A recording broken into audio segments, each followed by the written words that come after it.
Hi, everyone. Here's an episode that we definitely never thought we would do. This is going to be a discussion about the late, great Johnny Gaudreau and his younger brother, Matthew, who obviously we all experienced a horrible Thursday night and Friday morning when both of them were killed by a suspected drunk driver in New Jersey as they were back home for their sister's wedding. And the time since we're having this discussion on Monday morning has obviously been a lot of sadness, a lot of reflection, and we want to have one good thing that we can do on the life of Johnny Gaudreau. So this is going to be a different episode than all of the other ones. I'm sure at some point, because we're idiots, we're going to find a way to smile and laugh and stuff. But this, as I said, Thursday night into Friday morning was the worst, most horrible experience we could have as fans. And the list of people who had experiences a million times worse than us is unbelievably long. Just a terrible, terrible thing. Yeah, I mean, obviously, I think anybody who is a hockey fan has been following hockey for a little bit. Like, Johnny Gaudreau is one of the most beloved players in hockey, not only from fans, but also from people inside of hockey. So, like, that alone is really devastating to lose him. But, like, under the circumstances in which he was lost to, like, just... I don't think we would have been able to do an episode Friday just because like I was with you on Friday. We were both spending a lot of time just trying to like wrap our heads around how the hell that could happen in like such a cruel fashion. Oh yeah, and we'll say hi to Sean in a second. Like I keep kind of like going away from it and doing other things, and then once it comes back, it's another half hour of staring into space. And that was when we were on a group text and got a little heads up on Thursday that hey, hope this isn't true, but here's what might have happened. Even then, I just looked straight ahead for like 45. I just like didn't blink. I didn't just like everything stops just even at the possibility before you even know it's true. And I want to talk about social media as little as we can during this because I just want to talk about Johnny Gaudreau, although there's been a lot of lovely stuff on social media. But you're checking and you're reading, and then you know that, well, it does appear that 2 people did die, so you're already in this horrible place, and it's tough to sleep Thursday. Obviously, Friday morning, once it was all confirmed, like there's nothing but how. And him and like Johnny Gaudreau, we spoke about him just last week. We were goofing around with Sean Monahan. He was telling us how much he loved him, and we were saying that, you know, there's a lot of pressure when your nickname is Johnny Hockey. People must think that you're an absolute maniac. I knew a lot about Johnny Gaudreau before this tragedy. Obviously, we've all read and heard and seen amazing stories about him since. Like, that guy lived and breathed hockey, but also his family and his friends. Like that seems like my takeaway has been like, those are like the 3 things that he cared about, and he cared about them like a lot. Oh yeah, his parents. I listened to a podcast with his parents, Jane and Guy, who coached him, who obviously brought him up, and his dad seems like just the ideal hockey parent, dad that coaches you. He was saying that like he would see. Basically, his approach with Johnny was like, sometimes if you ever play youth sports, you have a game or whatever, and then there's some kids who kind of walk really slowly to the car after because they're like, oh, great, I'm going to hear about, like, you weren't aggressive enough, you didn't do this or whatever. And he was saying, like, my thing was, like, once we're in the car, once we're at home, we're talking about the Flyers, and we're talking about school, and we're talking about all that other stuff, which is probably hard because Johnny Gaudreau was so obsessed with, like, the 2011 draft, which we'll do kind of like an appreciation of his hockey life. 2011 draft, he was the 204th ranked player, and he was like, I'm not gonna watch. Like, let's just go on the ice. Like, I'm not gonna watch this and like maybe get drafted. I'm just gonna go skate. The guy was obsessed with hockey. But the point I was going to make was that college hockey players are not household names because hockey just doesn't have that ubiquity in the United States. And he's the only guy I can really think of the last however many years who, when he was in college, and that was probably like the bottom of my college hockey watching experience. My dad used to take me to BC games all the time because he went to BC. But even without that, like I wasn't watching much college hockey in 2012 and shit like that. And everybody knew who Johnny. Everybody knew about this Johnny hockey thing, and that he was this small guy, and everyone saw the goal that he scored in the national championship against Ferris State. Like this little bit of a thing in a sport that, again, in the States is kind of hit or miss with whether or not people take it as a household. Everybody knows a thing.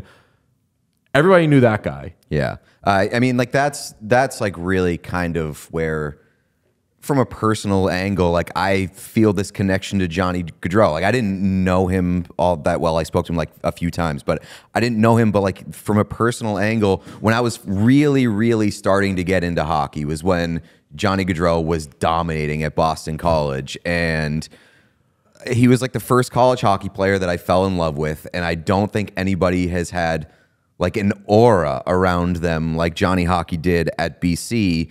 And then kind of getting invested in him as a college player, and then hearing people doubting whether he could translate to the NHL, and seeing immediately he scored in literally his first game with the Flames. First shot. Like he was doing they were doing the old Bernie year off the entry level deal. He finished his junior year, won the Hobie Baker, went signed. Played in one game so they could get him to restricted free agency sooner because he'd gone from the 104th overall pick to this holy shit Johnny Hockey is coming. I was reading Sean his line of his first year in the NHL.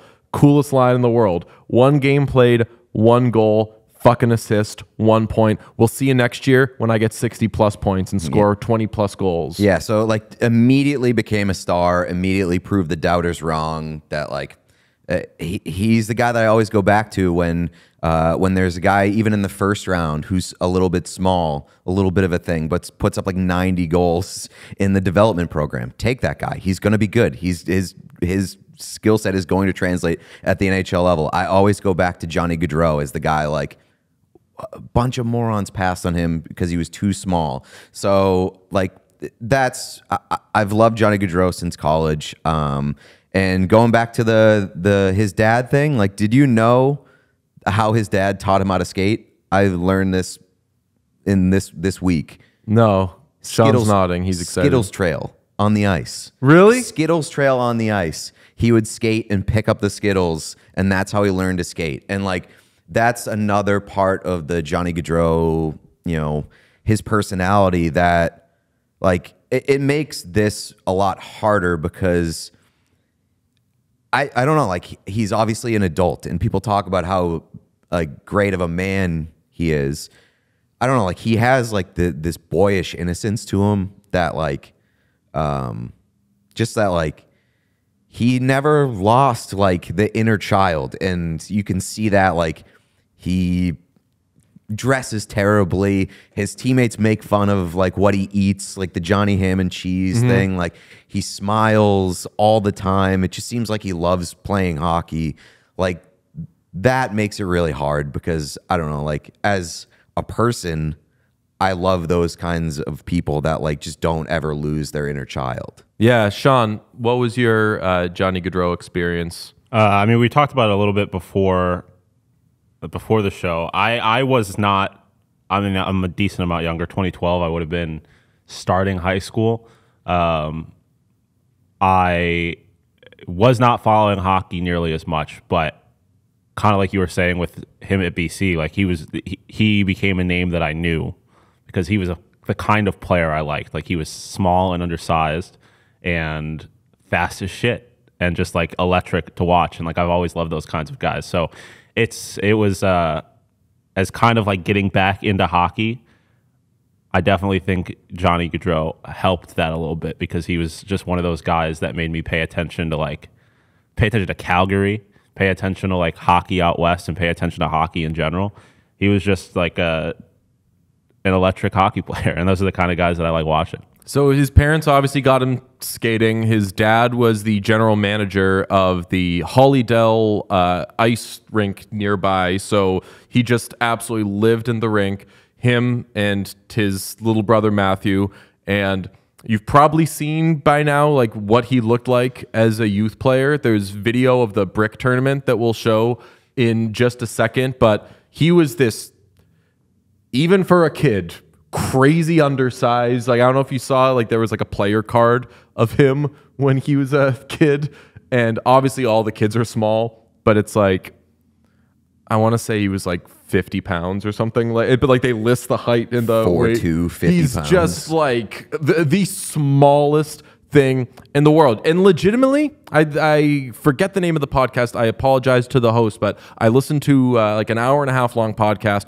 with both of his parents a couple of years ago, who obviously were just outrageously proud of him. But talking about like even like before he got to the USHL, and even like after he committed to Northeastern, like there were some like real like maybe I can't do this obstacles, and not just oh, you're too small, nobody believes in you. Like really like having a hard time going against people that are that much bigger than you. Like when he was playing in, I want to say the like under 15s or whatever, something like that. He was 13 years old, and as his dad put it, when he's 13, he's got a 10-year-old's body, and he's playing not just against 13-year-olds, but 14-year-olds. So it's like a legit, like even if you are an NHL talent, that's like the size thing. People weren't doing that to be mean to him.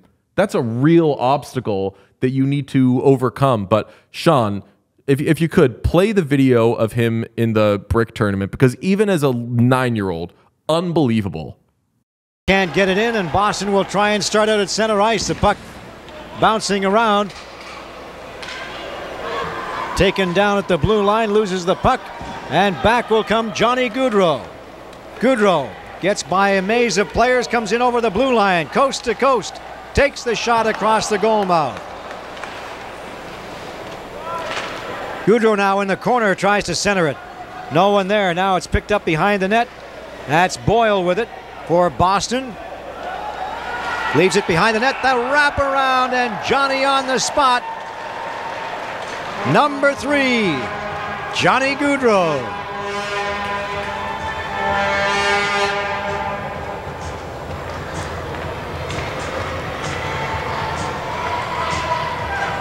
For Gaudreau, his 4th goal of the tournament.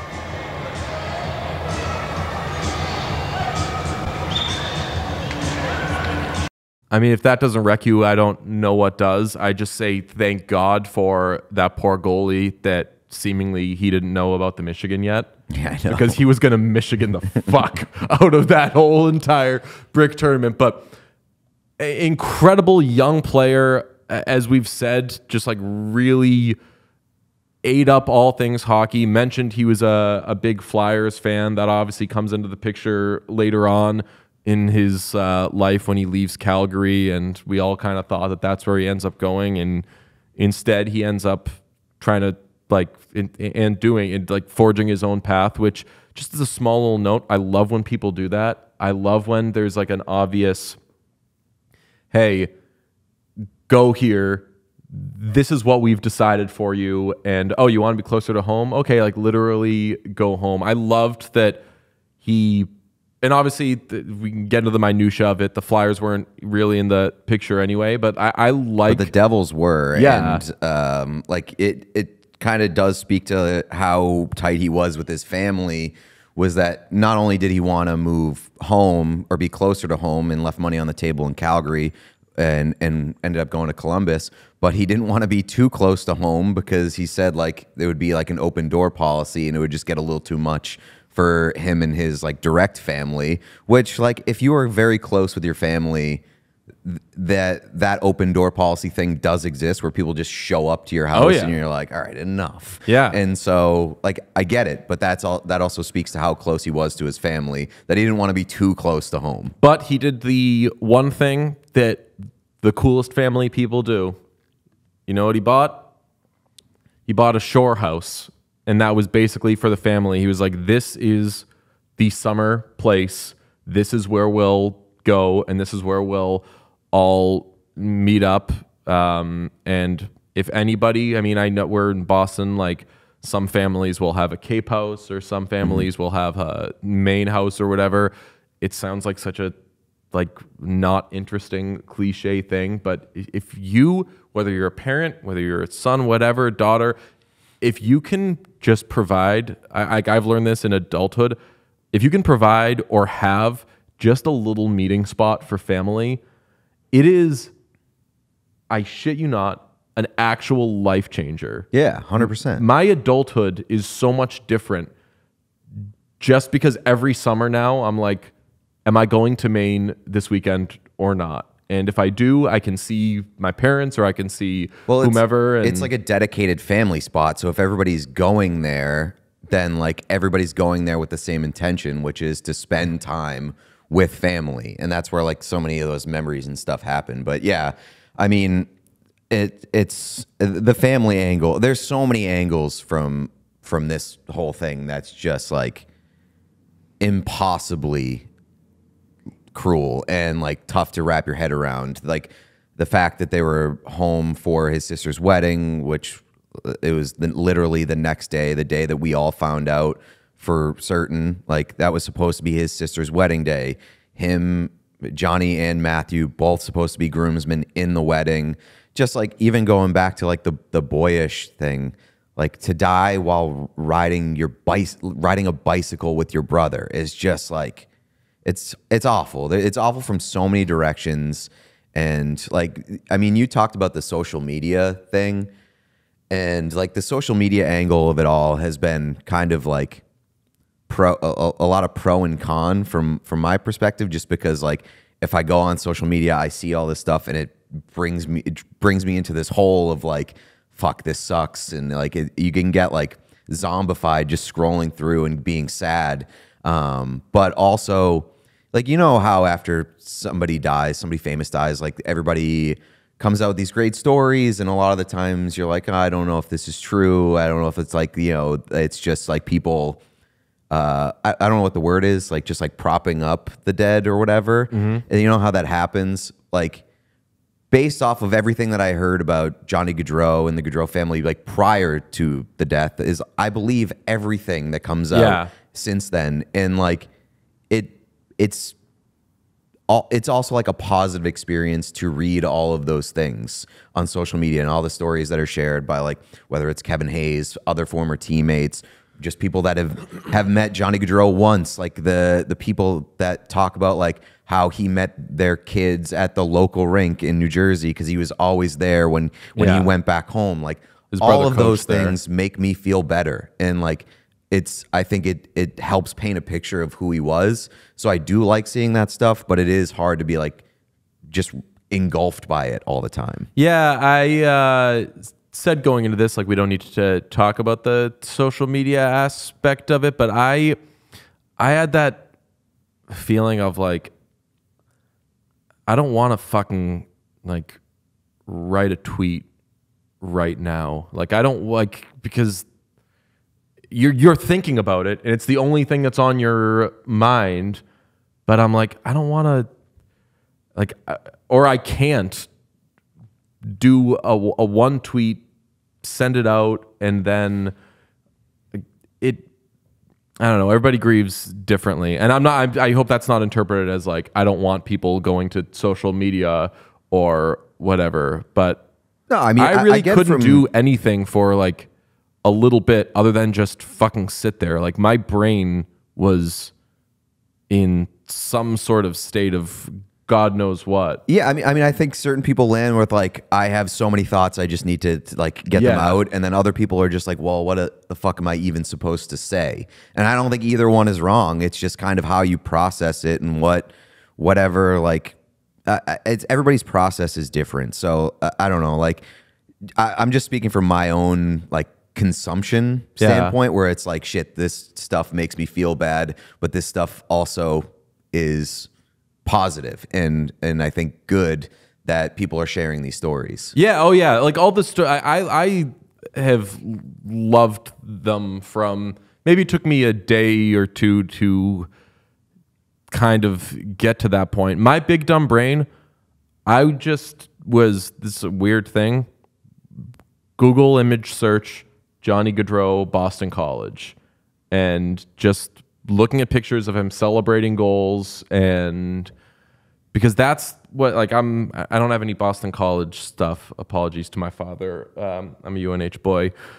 Neither one of us are Boston College guys. Like I'm like secretly a Boston College, or I'm like a like.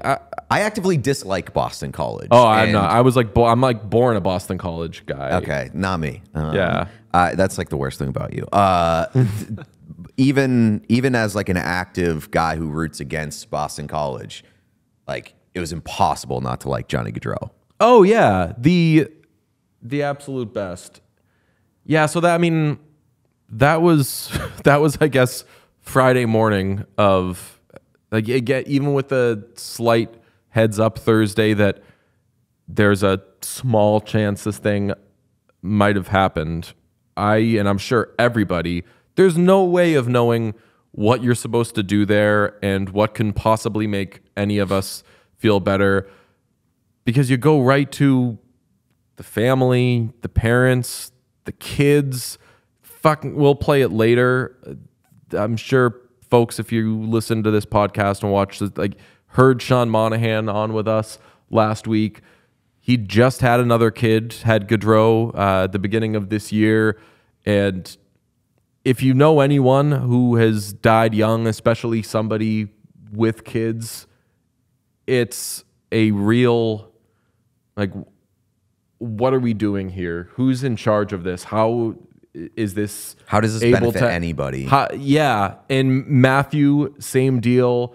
A child on the way. And I apologize, we haven't spoken much about Matthew, but I do have some little things I'd like to get to with him, because he was just an amazing brother. I'll just say it right now. So Johnny Gaudreau committed to Northeastern at 15 and was having some difficulty even getting into various showcases just because he wasn't really quite there yet, and went to the USHL as a senior, played in Iowa for, I think, Dubuque was the Dubuque Fighting Saints.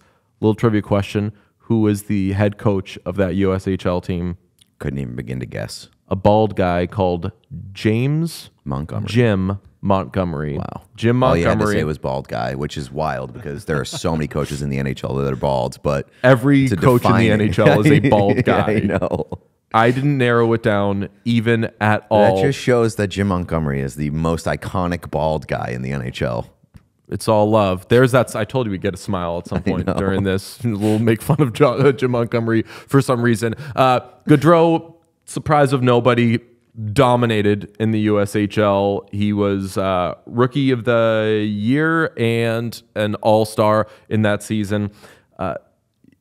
2 or 3 years later, Montgomery gave this quote to the New York Times. "His creativity is off the charts. He does things you don't see anyone else doing, like Datsuk. His footwork and handwork are extraordinary, and his puck protection is like Patrick Kane's." Jesus. Outrageous quote. Yeah. Honestly, kind of see it. I mean, like Datsuk, Kane. Obviously, nobody is Pavel Datsuk. Pavel Datsuk is really, really, really one of the best to ever do it. But Johnny Gaudreau is one of the best hockey players of the last 15 years and did have the wizardry of a Pavel Datsuk. Definitely, like, I don't hate a Datsuk Kane comp for him. And I mean, like, as a coach, you're really putting yourself out there to throw out that compliment and those comparables. Like if you're a scout and you deliver that and you're wrong, you're getting fired like the next year. And You're a dramatic asshole. He was in the US. Like it wasn't even like he was BC Johnny Gaudreau yet. No. But that's like, he probably was BC Johnny Gaudreau. fair. Like Yeah. He was that guy. He was that dude. So I'll skip ahead a little bit. I'll get to draft stuff in a second, but the Matthew tie. Yeah, well, the Matthew tie is like, I didn't realize that Matthew was the one that picked Boston, or did he pick Boston College? So let me give it to you. Gaudreau was committed to Northeastern. Greg Cronin left in 2011. Greg Cronin left for the Maple Leafs. And friend of the podcast, Albie O'Connell, who was at Northeastern at the time, was an assistant of Greg Cronin's and had recruited Gaudreau. He left for Harvard. So Gaudreau asked that he be let out of his commitment to Northeastern, and he was deciding between Boston College and Boston University. Gaudreau liked BC growing up, and for his own selfish purposes, really liked that BC had a bit of a track record with the cutie pies. By cutie pies, I mean small players. I could have used a different term than cutie pies. Brian Jonta, NHL star. Nathan Gerby, Jerry York could send small players to the NHL. That's a good point. So when I say selfish purposes, they're both small guys. But he really liked BC for that reason. Matthew was gung-ho on BU. He was all about, no, we're doing BU. We're doing BU. And Johnny said to his parents, I'm going to let Matthew pick. And Matthew picked BC because he knew Johnny liked it more. So that's my favorite little Matthew Gaudreau story. That that's an incredible story that lets you know who both of those guys were and what they meant to each other. Yeah. Johnny that shows Johnny, I've seen all the stories about how much Johnny idolized Matthew, who was his younger brother, but was essentially the older brother in that family. And that Johnny idolized Matthew to give him that decision to put his future in Matthew's hands, and for Matthew to turn around and say, I'm not going to make the choice for me. I'll make the choice for Johnny. That's just the best story to illustrate who they both are. So that's what led him to BC, which obviously we'll talk about in a second. Just absolutely dominated there. But that USHL season was his draft year. And in that 2011 draft, Johnny Gaudreau was the 204th ranked player. He didn't know if he was going to get drafted. As I said earlier, he said, let's just skate instead. He ends up being selected 104th overall, and in doing so, was the smallest player drafted in that draft. In fact, the only player in the 2011 draft selected who weighed under 150 pounds. He was 137 pounds. That's unbelievable. Holy shit. I now feel less bad about calling small players cutie pies, because what a bit of a thing. Yeah. 104th overall. That sounds to me. I've been 137 pounds as a 5'6" person. Not pro ready? Not pro ready. I could not imagine even thinking about being in the NHL. I'll note he was 5'6" at the time. Okay. Ended up been there. Now and I'll still say this lovingly, his NHL playing size and weight was significantly different. 5'9". Can we do these on 5'9"? I guess the teams are always gonna bump you up a little bit, but even at 5'9", was never, or a team, let's say, a team issued 5'9", still never came off as a big guy. No, still he didn't, always was that. Did not play little a race big car player. Yeah, that, and that's not to That's not a negative. Like, No. Everybody thought that he wasn't going to be able to translate because he didn't have that to his game. Like, he wouldn't be able to be physical in the NHL. The only thing that they overlooked is that he didn't fucking need to because nobody could hit him. Yeah.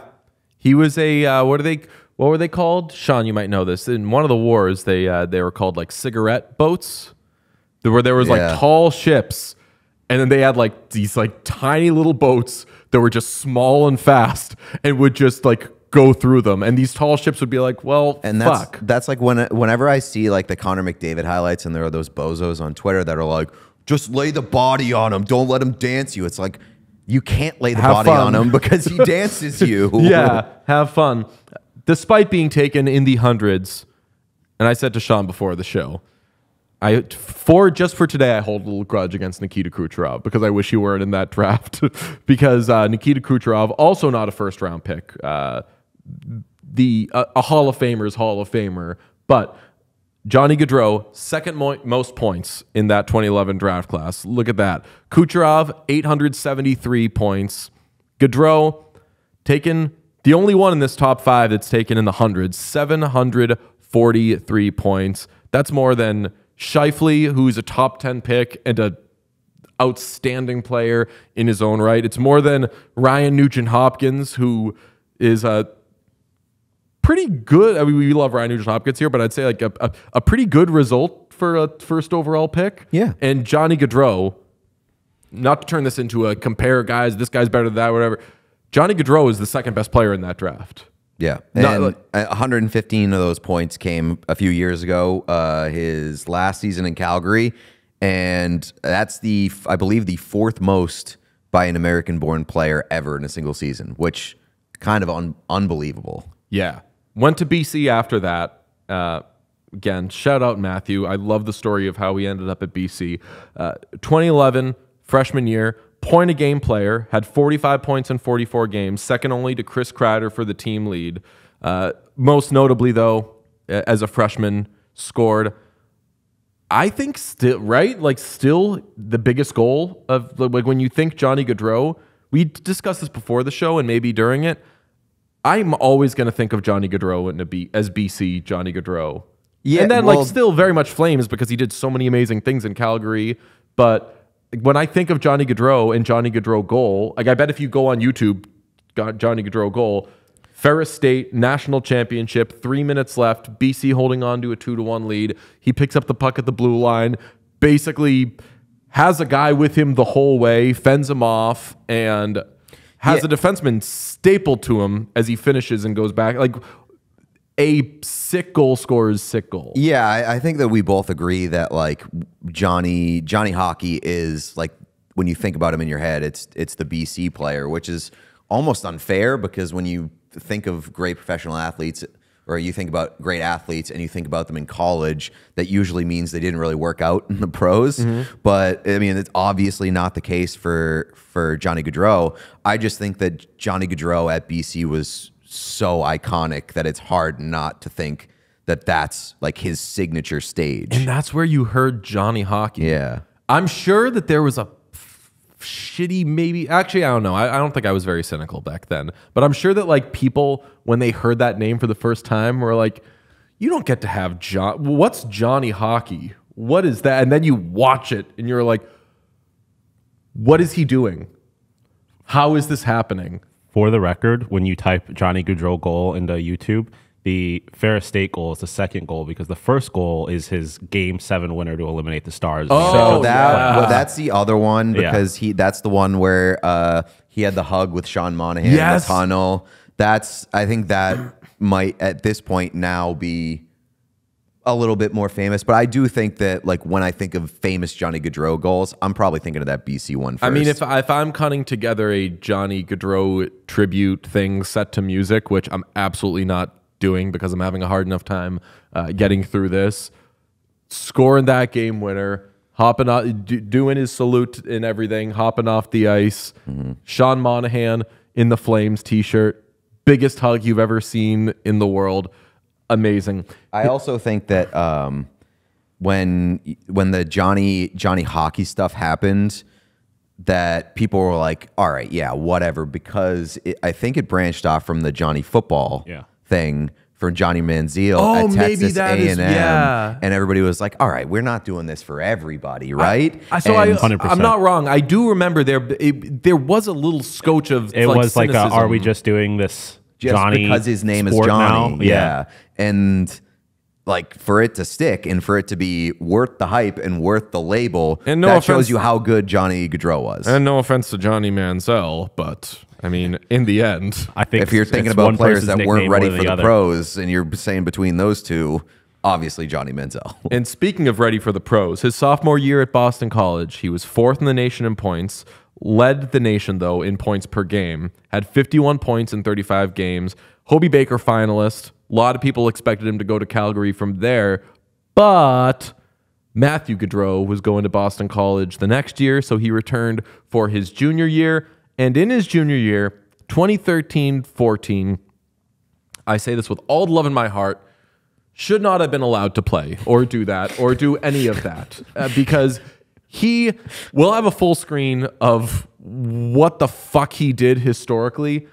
2 points a game was just absolute 80 points in 45, 80 points in 40, whatever the stats are. Kevin Hayes, who had kind of struggled to that point in his college career, had 65 points in 40 games. BR Open Ice gave us permission to use this clip of Kevin Hayes, which I absolutely love, him talking about his senior year playing with Johnny Gaudreau.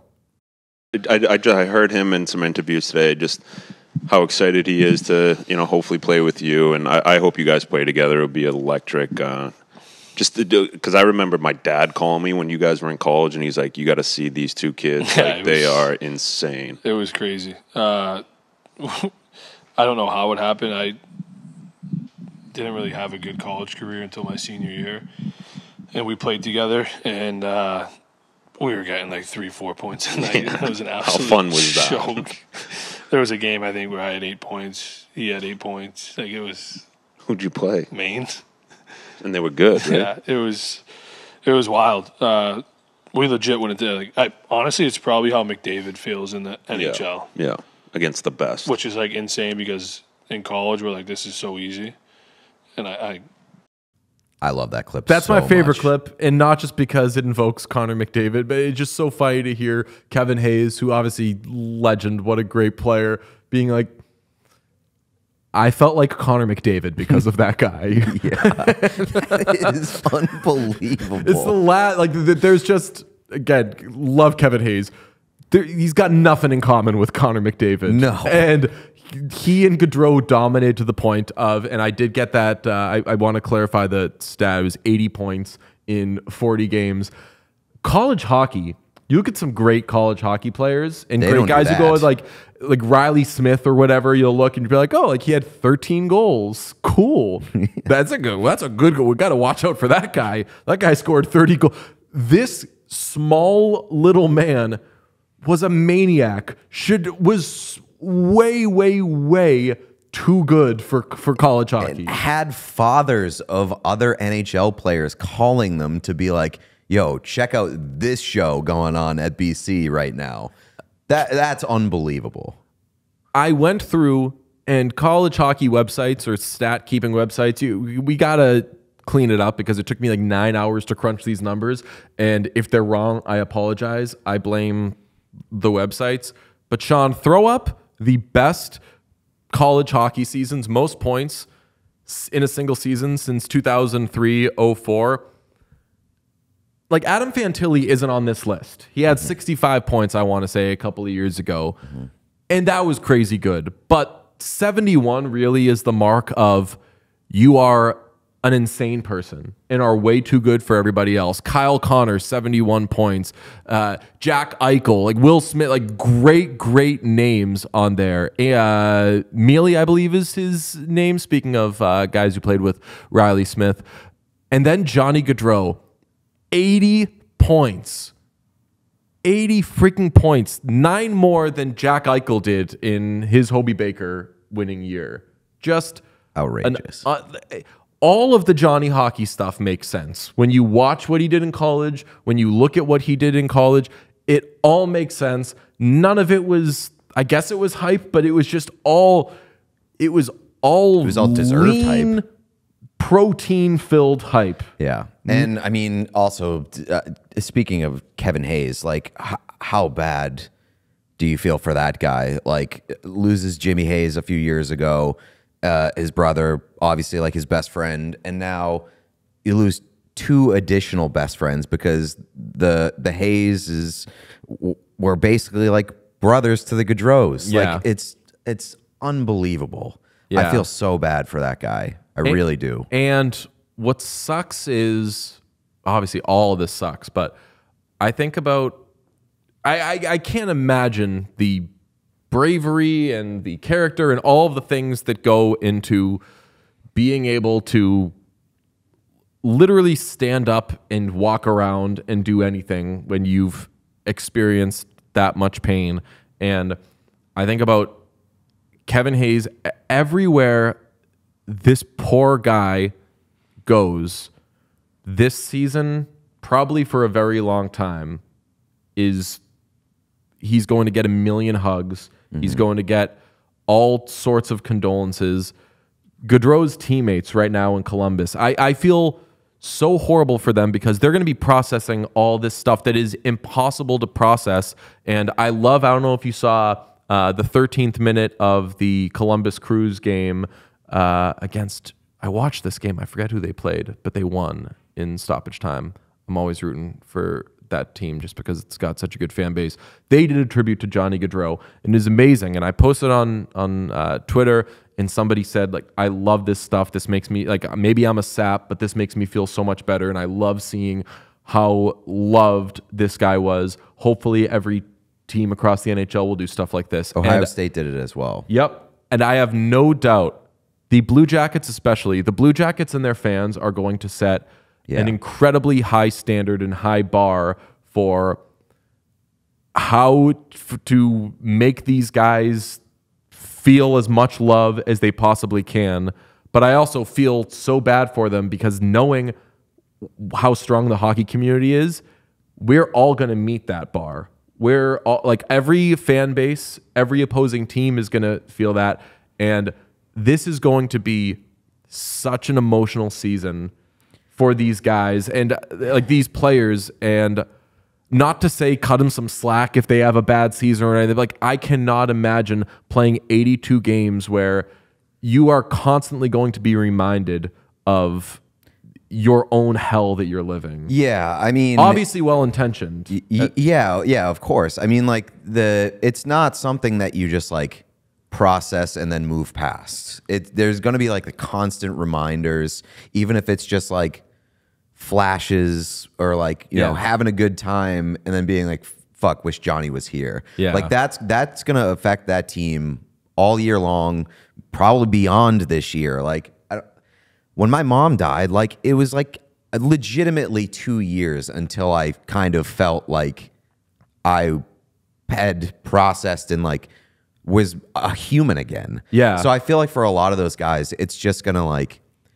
it's gonna follow them and pop up in areas where like they may not expect it to be hit by it.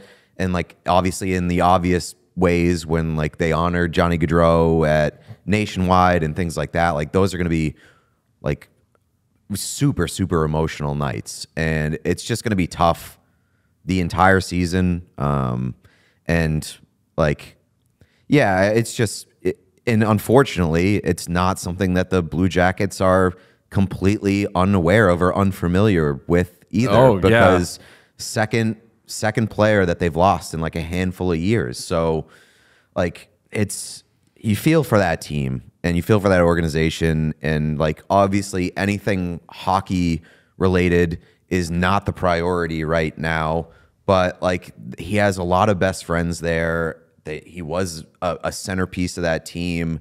It's, you know, it's just a horrible situation in a million different angles, and that team's going to be going through it for a while. And you mentioned like when your mom died, I didn't feel any like real like pressure, not pressure, but just like calling or whatever to like really, really, really be there for you. Obviously, like we were together a lot right after it happened, but it's the like after the wake, 2 weeks later, when everybody's kind of getting back into their routines or whatever, that's maybe when you worry about the person the most and the people the most, because there's kind of going to be like an opposite thing I almost feel here because of the celebrity aspect. Like nobody, every time people watch a Blue Jackets game, they're going to think of Johnny Gaudreau. Every time these players play, they're going to think of Johnny Gaudreau. It's hangover is or like hang space, or like to say that it will hang over them is probably the wrong way to put it. No, but like, yeah. This is a feeling that even if it goes away for 15 minutes, they're constantly going to be reminded of, and not just by like other fan bases and everything, just by themselves and their like a moment on the bench will remind them of something. Yeah, and I think that like one of the real, if there is any silver linings, like the silver lining here is just like kind of seeing how like the hockey world has united and just like the unanimous support that's come out for the Gaudreau family, and just kind of like seeing how much of a brotherhood it is, and like, you know, the Blue Jackets players will have each other, like they'll have obviously. They've got guys around the league that love Johnny, and so like that whole family aspect of like the hockey world is going to help those guys get through it, and so yeah, it's just going to be really, really tough. A small thing I wondered as I was going through Gaudreau's hockey life was, what if he obviously after that Hobie Baker year like would have been like expelled from the NCAA if he tried to return for his senior year. They would have been like, you're just not allowed to do this. But I did wonder for 1 second, just because like you look at Boston College rosters and there's always going to be like big names on there. Like, what if he went back for his senior year after scoring 80 points? The next year, Noah Hannafin came in. The next year was Thatcher Demko's second year. It was Alex Tuck's freshman year.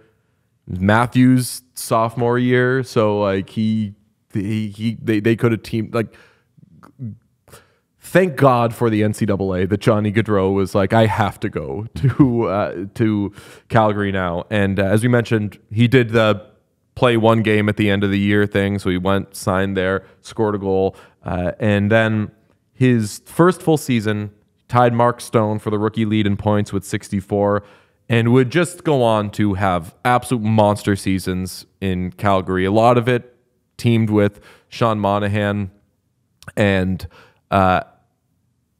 his crazy season was the 2021-22 season. You mentioned 115 points. He had 40 goals, 75 assists, 115 points, second to only Connor McDavid. One of the best seasons ever for an American-born player. Playing with Elias Lindholm and Matthew Tkachuk, which is another... like, all right, fucking chill, guys, kind of thing. Just absolutely went off. And we've talked about him leaving Calgary and the end of that. He loved Calgary. And I know that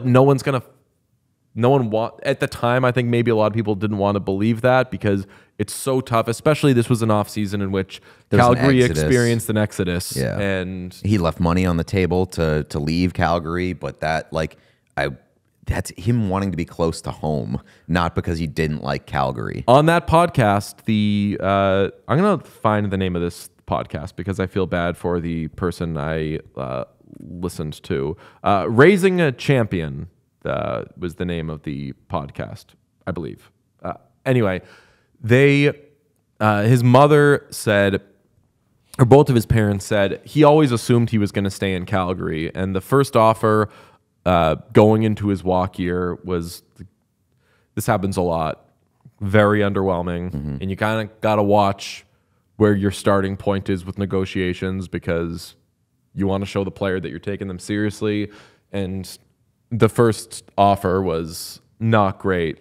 But they said he kind of assumed, like, had he gotten something real out of the gate, he was just going to stay there 8 years, do the whole thing. They eventually got up to 8 years and $10.5 million, which even though he didn't take that deal, I know that, like, with the David Pastrnak negotiations a year later or whatever, like, that contract was something that sides had in mind of, like, this is what you base things off of. And that's not even a deal that he took, but his mother said that when he went to free agency, he still was considering Calgary. And I remember that report at the time, and I was like, that's fucking stupid. He's not, if he was considering Calgary, he would sign before free agency so he could get the 8th year. But she told a story where his sister was like, where he'd said, like, oh, like, Calgary's still in the mix. And his sister was like, why? You could have had 8 years yesterday. If Calgary's in the mix, you should have just signed yesterday. And he was like, I don't know. I just, like, really don't totally know yet. And Flyers would have had to do a ton of things to make him fit. So for the best, though, again, like, I like that he didn't go to the Flyers, and I like that he didn't go to the Devils. I liked that he was the stud free agent that chose Columbus. And yeah, he got a big offer from them, but it was not the most money he was offered. And this was on the heels of another exodus from Columbus, where everybody was like, don't want to play here. No, thank you. I'll take my money in a big market, please. Yeah. So having Panarin had left a couple years earlier. Yeah, Bobrovsky. Yeah, like even Duchesne. Like, it's one of those things where it was like, okay, nobody wants to play in Columbus, and then you have the prize of the free agent class say, you know what? I would like to play in Columbus. Thank you very much. So, like, I really liked that, and I really like that. One of the things that we always say about Columbus is that it's a quiet players market, and that not in a bad way. And I think, like, Johnny Gaudreau is proof that, like, you can recruit a certain type of superstar to a market like that where it's very appealing. And one of my favorite Johnny Gaudreau moments, it's like very, very, like, subtle and understated, but that's why I love it, is his introductory press conference in Columbus. I thought was incredible, because he just walks in and he's wearing, like, flip-flops, and he walks into the room like he's, like, surprised, like there's a bunch of people there to greet him, and he's like, hello. He's the most flip-flops guy in the league, by the way. Yes. Like, no, like, if we were to do, like, except if he's riding a horse. What's that? Except if he's riding a horse. Yeah. You ever see the picture of him riding the horse and he was wearing Yeezys? Oh, Jesus. It's so funny. Give us the hello.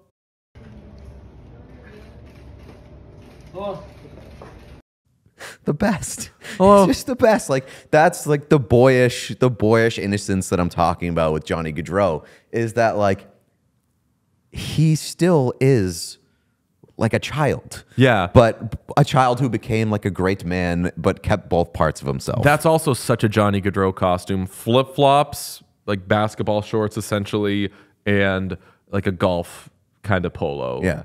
I'm completely happy. It's like, you know what I'll wear that's flattering? Skates.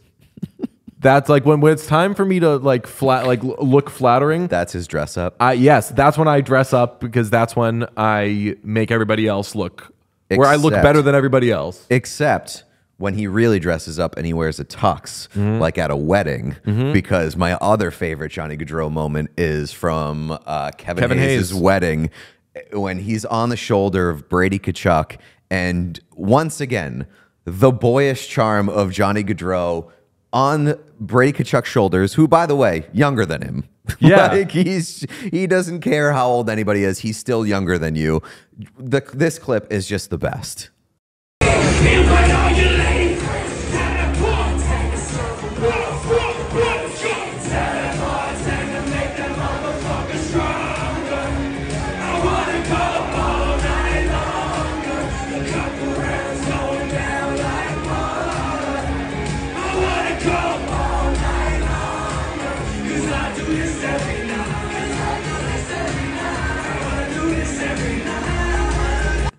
It's just one of my Do you know favorite if that videos person's ever. drunk?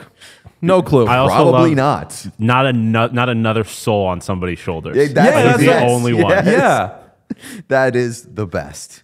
That video makes me laugh every time. And every year, every summer, we get from like BR Open Ice, so and so was living their best life at this person, and you just they weren't. They're just like, but that's when someone says player dancing at a hockey wedding. That's it's the gold Johnny standard, Gaudreau. yes. It's the only one. That is only a one Hall of Fame wedding clip, and like my the favorite only one thing. I keep looking up. That and Patrice Bergeron kissing Brad Marchand at Charlie McAvoy's wedding. But that's more them do that a million times. Yeah, and that's more of like a personal. You didn't cover that. You didn't see like that was just every. All right, go talk to the media now. Okay, come back soon. Yeah, That's just how those guys were. Yeah. But man, the love that guy seemed to have for absolutely everything. And granted, the only thing we've seen, the only stuff we saw him do was play hockey and do family shit. yeah, and friends. And yeah, like those are. That's it. That guy found his things. Yeah, And he did them better than anybody else. Mention, while we're talking friends and family, Sean Monahan had signed this offseason and to reunite with Johnny Gaudreau. And I said to friends, I said this to Sean, like, oh yeah, I even said we were all together over the weekend. And I was like, we were just making fun of him the other day. Yeah, we were just making little jokes about Johnny Gaudreau and like, hey, Sean Monahan, like everyone's going to think that you just wanted to play with Johnny Gaudreau. You did, didn't you? And we were like just making little things about Johnny Gaudreau. well, number one, like Johnny Gaudreau was also self-deprecating, which I loved as a small person. I was going to like, say, and you can speak to... Yeah, and like him doing the skills competition with Jacob Voracek and willingly being the child right after I think it was Ryan Johansson had used, maybe I forget whose child it was, if it was his or somebody else's, in the skills competition, let him take the breakaway shot for him, and then Jacob Voracek comes out the very next player and grabs Johnny Gaudreau and is like, take my shot for me. I thought that was incredible from both players' perspectives, and him being able to make fun of himself, but also seeing Sean Monahan's face light up at the mere mention of Johnny Gaudreau, like Famously, that guy's face doesn't light up that a lot much with the media. No. As soon as Johnny Gaudreau was mentioned, Sean Monahan perked up, and you could tell how much that guy truly meant to him. I also want to note, you probably committed the, 80th case in this discussion of... between all three of us I think it was this person was there. I for Canberra. The only thing we remember in all of these stories is Johnny Gaudreau. Like all of these things, and granted we're talking about Johnny Gaudreau, but like a lot of these like funny hockey moments, Johnny Gaudreau is the centerpiece of. It was when we did it last week with Monahan. We said, what was that wedding again? He was dancing at someone. We don't fucking remember that it was Kevin Hayes' wedding. We just remember Johnny Gaudreau on shoulders having the fucking time of his life. And he, like, to that point, he doesn't make himself the center of attention. He's not like this ego guy who is like, look at me, but he's just kind of has like this magnetic charm. Yeah. Where it's you spot that guy and you recognize that guy. Give us Monahan, Sean. Johnny's one of my best friends, and I think, to go full circle, kind of start when I was 18, 19 with him, and come back to be able to play with him again is pretty cool. And we both have sons that are, I think, 2 or 3 months apart, so they get to kind of grow up together. But just an awesome all-around guy. Great dad, great friend, and obviously a special player. The fucking smirk of Johnny's one of my best friends. I've seen this video a few times now, and it's the first 1 second of it is what kills me. Mm-hmm. And even, we mentioned the kids aspect is horrible, and for both of their wives, just awful. But it seems that those families and the Matthew's wife and Johnny's wife Meredith, it seems that that's a really tight group, which thank God, because and like talking to a few people too, like, it's extremely devastating that we're not going to get the Sean Monahan, Johnny Gaudreau years in Columbus, but the point was raised to me that, like, you know, silver lining of it, of Sean Monahan going to Columbus, even though he doesn't get to play with Johnny, is now that he gets to be there for Johnny's family, which I think is still really important. And, you know, even though they're not going to like get to raise their kids together, Sean Monahan's going to get to watch like his kid grow up with Johnny Gaudreau's kid. And I think that's going to mean a lot to him still, and kind of like preserve some of that friendship, even after Johnny's gone, which is really, really nice. And I don't know how this will all work. I also, off the top of my head, don't know where Johnny's widow is from, but assuming they're all still kind of based around that New Jersey area, she'll obviously remain in the Blue Jackets family and everything. And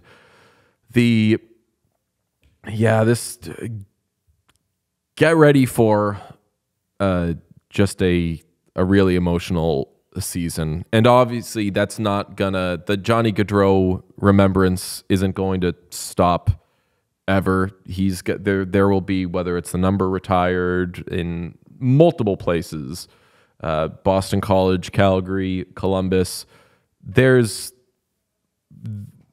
is going to be a very, very, very, very emotional season. I mean, even we've got an interview tomorrow with the player who, to my knowledge, has no connection to Johnny Gaudreau, and I'm like, how do we talk about like anything? Yeah. Right now, like I want to talk about Johnny Gaudreau with this person, and that's kind of the last like 40 conversations I've had have been about Johnny Gaudreau with people who knew who he was, with people who didn't know who he was. That's the like thing, like a lot with my dad, who's like big Boston College guy. Like this is.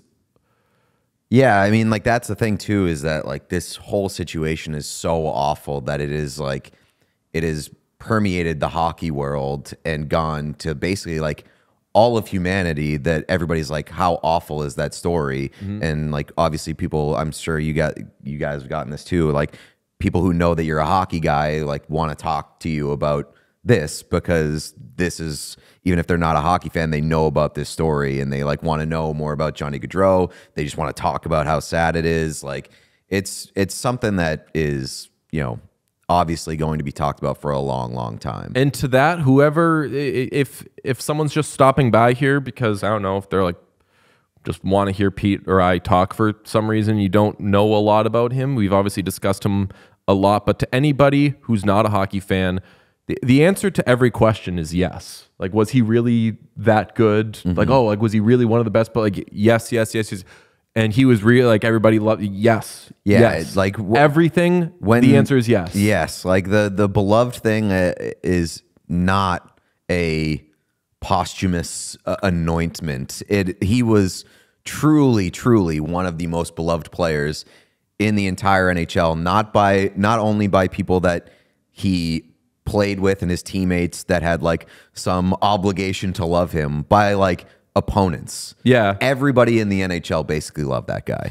I would like to address maybe lightly awkward thing of Johnny Gaudreau was never on this podcast. And we obviously have a relationship with the Blue Jackets, and we visited them last year and sat down with a bunch of their players. Johnny Gaudreau led the Blue Jackets in points in both of his seasons. And do you remember, like, between you, me, and Todd from the Blue Jackets, we spent like 1 second on, like, should we have Gaudreau? And it was, he's having a down year. We're not gonna like do a, so what's going on, Johnny? Like, we'll just get him next year. Yeah. Like, we'll get him. Like this, we're not doing anything but positive shit and fun shit with Johnny Gaudreau. So that's honestly just like the fact that he was kind of having a down year, and we don't want anything but good vibes. But who knows? Knowing him, he probably would have done it. Yeah, I mean, I bet probably he would have just said like, yes, fine. But he still led them in points, which is like. Yeah, I mean, like the thought was you get him next year, and unfortunately, Yeah. like it's never. But even coulda then, seen like this coming. it wasn't like oh, he's having a bad year. He's this age. Is he not, like he's like a Hall of Famer. He's gonna be good. Yeah, and I mean, again, like the hockey stuff is second in priority right now, but it was also like I was looking forward to the Blue Jackets turning the corner with Johnny Gaudreau at the center of it. Oh yeah, we're Blue Jackets people, as you know, and this was going to be. Like, it's so fucking weird that we were just having this conversation for a completely different reason, for just we like the Blue Jackets of like that Monahan signing, man. Sneaky. And it was sneaky because it's the Blue Jackets, and a lot of people are like, oh yeah, well, whatever. They never really go very far in the playoffs. They don't make it past the second round. You know, not also could get in there, but I also think that people have been like sleeping on how good Sean Monahan was post injury. Yeah. So I mean, heartbreaks for him, heartbreaks for that whole team. We and everybody. I mean, Sean, you got the Cannon jersey. Everybody's going to be a Blue Jackets fan I this hope year so. for devastating reasons, but I do want to give a little love to them just for like in our experience and watching it of the. It's an incredible organization that's been so good to us, and just like I know so many people in that organization that are tremendous from like at every level. Yeah. So like I feel awful that they're going through this again. And then, you know, the obvious, like Johnny Gaudreau's family, the shit that they must be dealing with. Like you can't even imagine as parents to lose two children at the same time on a day that was supposed to be your daughter's wedding. And you know, for the sister to lose two brothers on the day that was supposed to be her wedding day. Like it's unfathomable. And like Kevin Hayes, Sean Monahan, like all the people that loved Johnny Gaudreau, like obviously all the strength in the world to those people. Lewis Gross, his agent, like all these people that like you see the person grow up, and Johnny's there for you, or you're there for like all the. Think about for like unspectacular people like us, how many paths you cross with how many various different people. If you're just an average bozo like one of us, you do touch a lot of lives. And this guy has that number, whatever the number of lives you touch if you're just a standard person, plus a fucking billion. Yeah. And then you add on the fact that you're a celebrity and you're a role model, and a lot of people wear a number because of you, or a lot of people have a poster because of you, or all these like the impact this guy had. I think it was Cole Sillinger who said that I think it was Sillinger too, who grew up idolizing Johnny Gaudreau as a Flames fan. Yeah, which pretty incredible that not only that he exists and like, you know, idolized Johnny Gaudreau, but then got to play with him. Like that's pretty special. So that's I don't want to say that's all we have to say, or that's all I have to say, because we're going to talk about this is going to be there's a proverbial patch on our sweaters for a long time with this, and we're going to obviously continue to see the Blue Jackets and do stuff with them. So who knows what amazing tributes we'll see. And those will obviously bring up a bajillion different feelings. But thoughts with just like everybody as well. We haven't talked about just whoever's listening to this, whoever's just a hockey fan and is really, really fucking sad about this. We're all kind of experiencing this together. And there's no overstating that like this was... And you'd have a similar reaction to anybody passing, because anybody dying is tragic. But this is just the most unexpected, the most stunning sports thing or life thing that I think any of us have felt in a while. I mean, since Kobe, like it's you obviously like don't want to like compare tragedies or whatever, but like this is the hardest that I've been hit by like something like this since Kobe. Like Kobe, I had a really hard time wrapping my head around any of it, and same thing with this one. Yeah, so we'll talk more about him, but I'm glad we did this, and I'm glad that we were able to, I don't know how long we went for, but do just a little kind of flashback and remembering some of our favorite things that we saw him do. We're going to continue to remember more because he just did that many things and made that big an impact. But rest in peace, of course, to Johnny Gaudreau and his brother Matthew. We've said our condolences to family, teammates, everybody. We'll have another episode this week, I believe our normal time on Wednesday, and I'm sure we'll talk more about him then. But for now, everybody have a great start to your week, and whatever you're feeling, however you're grieving, just go easy on yourself and try to get through this whole thing as best you can.